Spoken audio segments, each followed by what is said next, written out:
Quando uma mãe é bem nutrida e bem cuidada durante a gestação, grandes são as chances de seu bebê nascer saudável, de ter um crescimento normal. Por outro lado, a gente sabe que uma mãe de qualquer espécie, ao passar por algum tipo de restrição alimentar, ou até mesmo a superalimentação, vai trazer consequências negativas ao filho gerado. As deficiências nutricionais nas gestantes podem levar a alterações tanto no organismo materno quanto do recém-nascido. A alteração no seu estado nutricional pode levar à anemia, a hemorragias, ao ganho de peso inadequado, ao parto prematuro e pode deixar sequelas para uma vida inteira. Qualquer semelhança com a mãe natureza não é mera coincidência. A gente está ligado a ela, quase como um bebê está ligado à mãe pelo cordão umbilical. O que esperar, então, para os filhos se a mãe terra estiver doente, malnutrida, recebendo mais resíduos do que ela pode suportar, com dificuldades para respirar?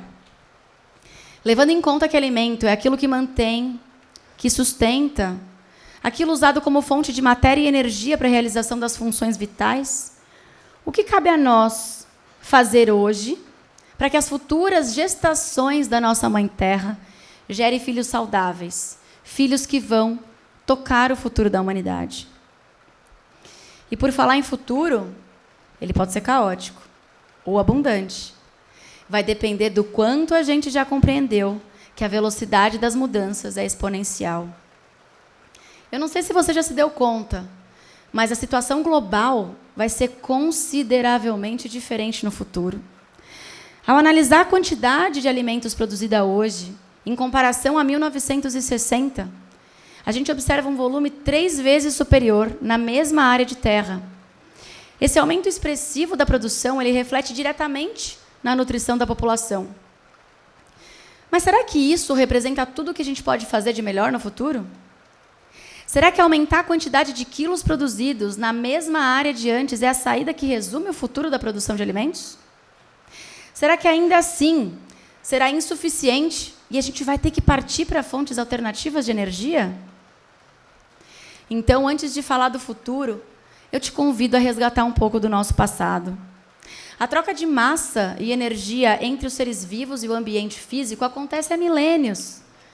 Ela forma um sistema ecológico, ou também chamado de ecossistema, considerado um sistema estável, equilibrado, autossuficiente, apresentando em toda a sua extensão características topográficas, climáticas, pedológicas, botânicas, zoológicas, geológicas, geoquímicas, praticamente invariáveis.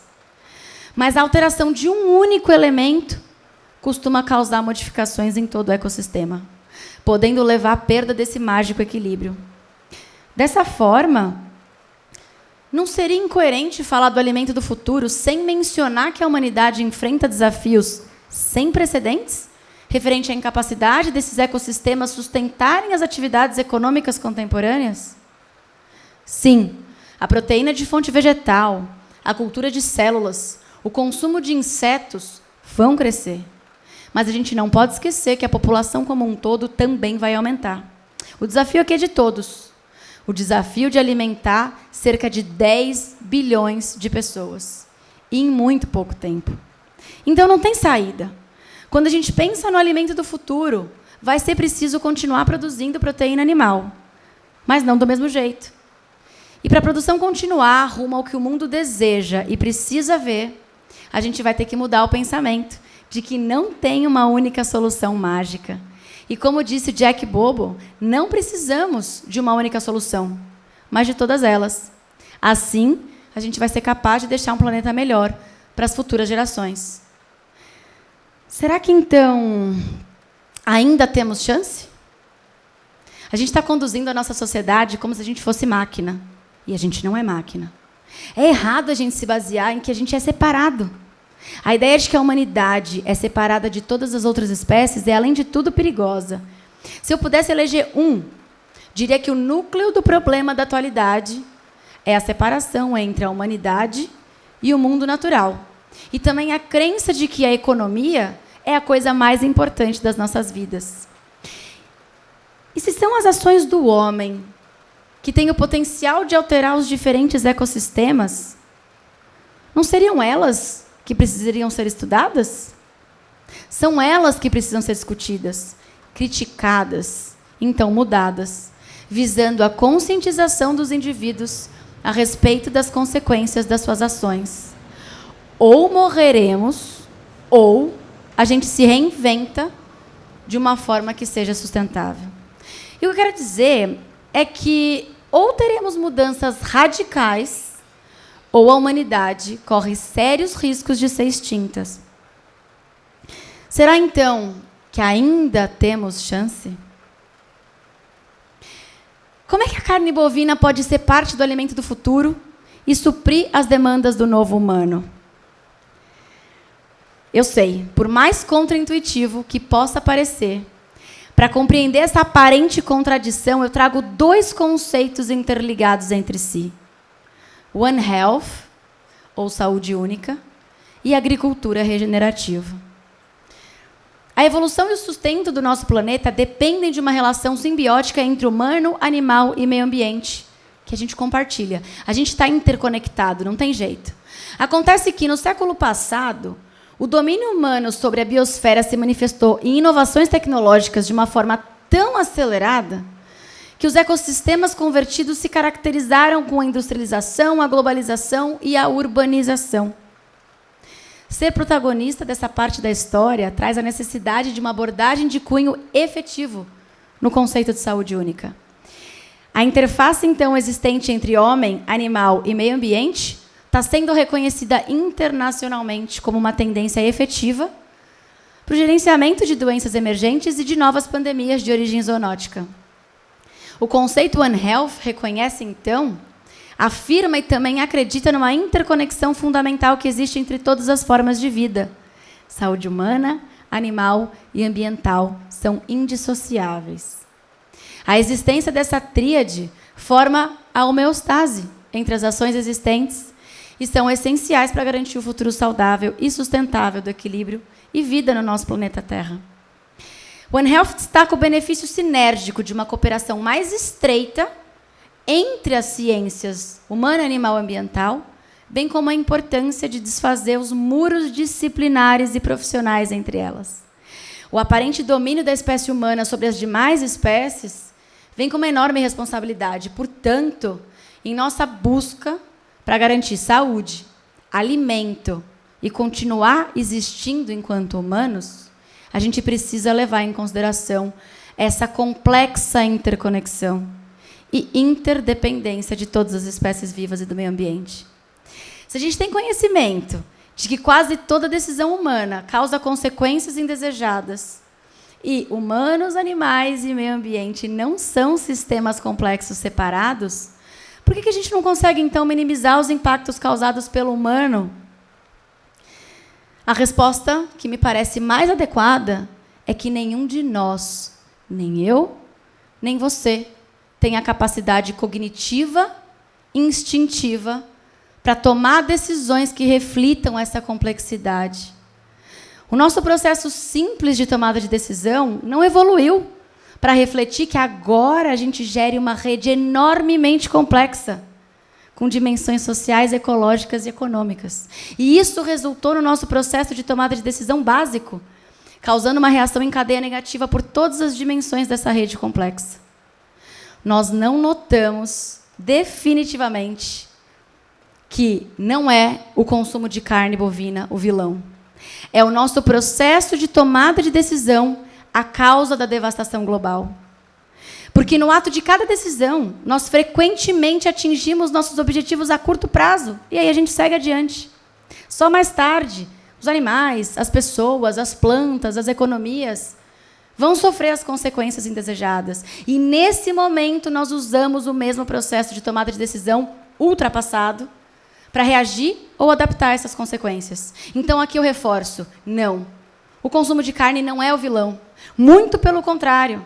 Ele pode e vai ser parte da solução, da complexidade das decisões que vão precisar ser tomadas se a gente quiser continuar existindo. E é aqui que eu dou destaque ao segundo conceito, que evidencia o papel vital do gado na reversão da mudança climática e da desertificação do planeta. O gerenciamento holístico é uma ferramenta de gestão criada por Alan Savory, um produtor rural e doutor em ecologia do Zimbábue, para que produtores rurais pudessem ser produtivos sem que isso comprometesse a qualidade de vida e a saúde ecológica das suas propriedades. Essa abordagem traz contribuições importantes para a alfabetização ecológica daqueles que se propõem a trabalhar dentro do paradigma da agricultura regenerativa. Especificamente, a agricultura regenerativa é uma prática holística de manejo da terra que aproveita o poder da fotossíntese nas plantas para fechar o ciclo de carbono e construir a saúde do solo, a resiliência das culturas e a densidade de nutrientes. Ela é, então, uma abordagem aos sistemas alimentares e agrícolas que visa regenerar o solo, aumentar a biodiversidade, melhorar os ciclos da água, melhorar os serviços dos ecossistemas, apoiar o biosequestro tão falado mundo afora, aumentar a resiliência à flutuação climática e fortalecer a saúde e vitalidade do solo, reciclando, assim, o máximo do lixo agrícola, bem como adicionando material de compostagem de fora da fazenda. Ah, mas certamente, para que tudo isso aconteça, o potencial produtivo vai precisar ser reduzido, e aí a conta não fecha. Apesar desse questionamento ser parte do processo simples de tomada de decisão do humano, é aí que vem a melhor parte. Idealmente, numa propriedade regenerativa, de manejo holístico, a produção deve crescer ao longo do tempo. À medida que o solo se aprofunda, os rendimentos podem aumentar. E os insumos externos de compostagem diminuem. Só que nem tudo são flores. As pessoas que se propõem a empreender na agricultura regenerativa enfrentam diversos desafios políticos, econômicos e culturais. Dentre as dificuldades causadas por paradigmas culturais, a gente pode citar 3 mais recorrentes. O primeiro deles é o complexo de herói. Depois a gente tem as tendências cognitivas e o hábito de colocar os objetos acima da qualidade de vida. Vamos começar, então, com o complexo de herói. Ele vem da certeza que a gente tem que é necessário tornar o agronegócio e a sociedade de consumo obsoletos, antes que juntos destruam todo o planeta e com ele os seres humanos. A consciência de urgência, então, faz a gente sacrificar muitas coisas em prol dessa missão tão digna e necessária. Já as tendências de confirmação fazem com que a gente tente buscar informações, olha que louco, que confirmem as nossas crenças. E aí a gente descarta as evidências que confirmam conclusões contrárias ou diferentes. Em resumo, faz com que, ao invés de a gente buscar evidência para depois formar uma opinião, a gente busca evidência que confirmem as opiniões que a gente já tem.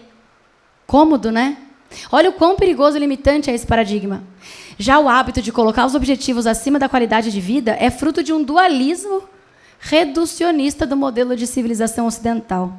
Em uma sociedade cada vez mais competitiva e materialista, o que a gente conquistou se tornou mais importante do que como vivemos. E isso traz muitas consequências negativas inesperadas. E sabe o que é o mais interessante? Que os 2 conceitos são ancorados na mesma base. O que fazemos individualmente realmente afeta o ambiente em geral. Tudo que a gente administra envolve organizações humanas e natureza, ambas definidas como sistemas complexos que se auto-organizam. E a nossa incapacidade, então, de administrar o que é complexo está afundando a humanidade. Por isso, a gente deve lembrar que a base da natureza humana é a cooperação. Se a gente para observar como os sistemas complexos se auto-organizam na natureza há milênios, será que não tem algo que a gente, humano, pode aprender com ela na forma de produzir os alimentos do futuro? A minha esperança é que sim. E quando a gente se der conta que a gente é interligado, que a gente faz parte do todo, a gente vai tender a se comportar de uma forma diferente, incluindo a forma de se alimentar. Mas nada disso é novidade. A gente já sabe disso há muitos e muitos anos, a gente deixou isso esquecido. Talvez a confluência de tecnologia com a comunicação tenha nos trazido isso à tona. Mas o propósito humanista não pode ser substituído por nenhum meio, nem a maior ou melhor das tecnologias do presente ou desse futuro que vão ser descobertas por nós mesmos, os humanos. Falhar em ver qualquer coisa boa do outro lado torna o diálogo impossível. E sem diálogo, a gente vai continuar repetindo os mesmos erros, porque a gente não aprendeu nada de novo. Moral da história. It's not the cow, it's the how.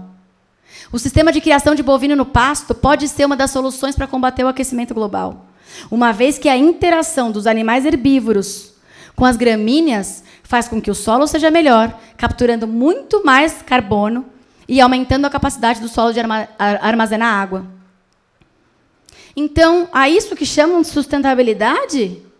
Não, é melhor do que ela. Prática sustentável, por definição, procura manter o mesmo, enquanto as práticas regenerativas reconhecem que os sistemas naturais estão afetados e aplica técnicas de gerenciamento para restaurar o sistema. E essa precisa ser a nossa saída. Para encerrar, eu gostaria de dar um recado especialmente às mulheres. A nossa sociedade é masculinizada.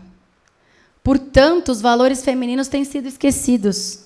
E eu não estou falando aqui só dos homens, não. Nós mesmas, as próprias mulheres, temos abandonado os valores femininos para encontrar um lugar à luz. A gente deixou de nos encontrar no espaço. E isso é muito problemático. Não só para a gente, mas para a sociedade. Uma crise como essa, que nós vivemos globalmente, tem muito a ver com o limite de egoísmo que a gente chegou. Por isso, valores femininos como a generosidade, a exemplo da capacidade de gerar e dar vida, a capacidade de doação, a característica de olhar o detalhe, o requinte, tem muito a ver com as necessidades da vida no futuro, com o humano do futuro, com o tipo de alimento que consumiremos no futuro. Que possamos resgatar esses valores e trabalhar em complementariedade, sermos generosos, como a mãe que gera vida sem desejar nada em troca. Coragem vem de core, coração. Herói vem de eros, Deus do amor. Que o humano do futuro seja mais coração e amor. Que tenhamos coragem para enfrentar os desafios e que sejamos heróis para o nosso planeta. E por falar dela, para alívio da nossa Mãe Terra, o alimento do futuro pode sim continuar vindo do seu ventre, do seu solo, do nosso complexo ecossistema, sem que qualquer bife deixe de ser produzido. Mas para isso, abre aspas, a humanidade precisará de uma nova forma de pensar se quiser sobreviver. Fecha aspas, frase do nosso querido Albert Einstein. Muito obrigada.